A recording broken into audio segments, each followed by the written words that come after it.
All right. Hey guys, let's talk about Francis Ngannou. Okay, Francis Ngannou has become the hot topic recently, right? He just fought Tyson Fury and lost by narrow decision. Lots of people up in arms, outraged about it. You know, what's next for him? What's going to happen to him going on from here? People are talking about, should Ngannou fight Usyk? Should he fight Wilder? Should he fight anyone else in the heavy division? Other people are trying to suggest maybe he should fight some lower heavyweights. And I'm not going to sit here and say that like Ngannou just completely like fumbled the bag on this. Like, he definitely has the ability to go get another top dollar fight. And unfortunately for him, man, that's really what's got to happen at this point. Guy is 37 years old. I'm not saying he can't compete until he's a later age, but the clock is ticking on that. I'm glad he got his bag. He got his just due. He's still in the PFL, and who knows if he's even going to fight MMA anytime soon. The downside of him immediately returning into another high-level fight is that he only does have one fight.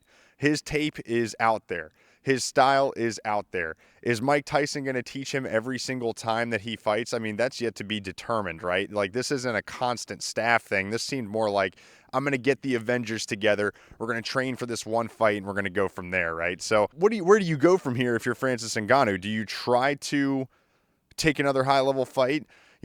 According to him, now that this dust has settled and all these rumors of he's going to fight Wilder, he's going to fight Usyk have died, now he's kind of come out and said he'd like to rematch Fury. And I think that's probably the smartest thing to do. Make it into a double or even a triple, make it a trilogy, because that's the only person I really think he would stand that much of a chance against, to be very honest.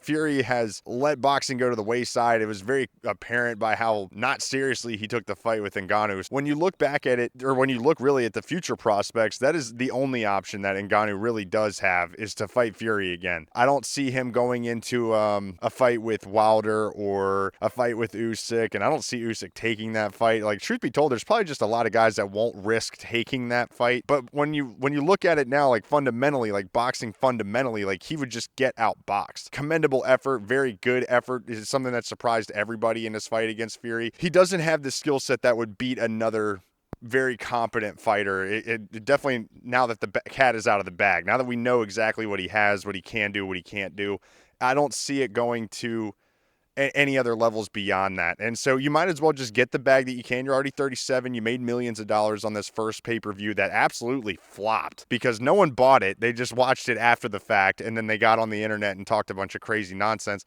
MMA fans, you guys got to step up, because MMA fans came out the woodwork talking about how it was robbery this, robbery that. Well, a lot of you guys didn't even purchase this fight. And now you want to talk about MMA as a superior this and that and this and that. If we're being honest, and I know they're retired, but Jake Paul's been knocking out MMA fighters left and right for the last 3 years. So, I mean, really, what do you want to do?